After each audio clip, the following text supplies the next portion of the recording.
దేవుని యొక్క సేవకుడి ఎడల, దేవుని యొక్క కార్యాలయం ఎడల, దేవుని యొక్క మందిరం ఎడల చేస్తే మనకెళ్ళి దేవుడు ఆశీర్వాదాలు ఇస్తాడు. ఒక్కసారి బయటకు వెళ్ళిన తర్వాత ఆకాశాన్ని చూడండి. బయటికి వెళ్ళిన తర్వాత ఆకాశాన్ని చూడండి, అది ఎంత విశాలంగా కనపడుతుందో. ప్రభు అంటాడు, ఆకాశపు వాకిళ్లను విప్పి, చెప్పండి అందరూ, ఆకాశపు వాకిళ్లను విప్పి. భలే చెప్పారండి.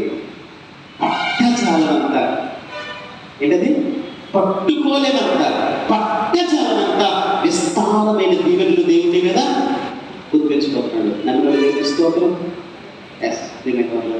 ఈరోజు దేవుడు ఆయనకి మన ఆతిథ్యం ఇవ్వడం ద్వారా మన కుటుంబాన్ని, మన బతుకులను, మన బిడ్డలను, మన యొక్క సంస్థాన్ని కూడా ఏం చేయబోతున్నాడంటే ఆశీర్వదించబోతున్నాడు. అలాంటి ఆశీర్వాదాలన్నిటికీ కూడా మనం పాత్రలు కాగలటానికి పరిశుద్ధాత్మ దేవుడు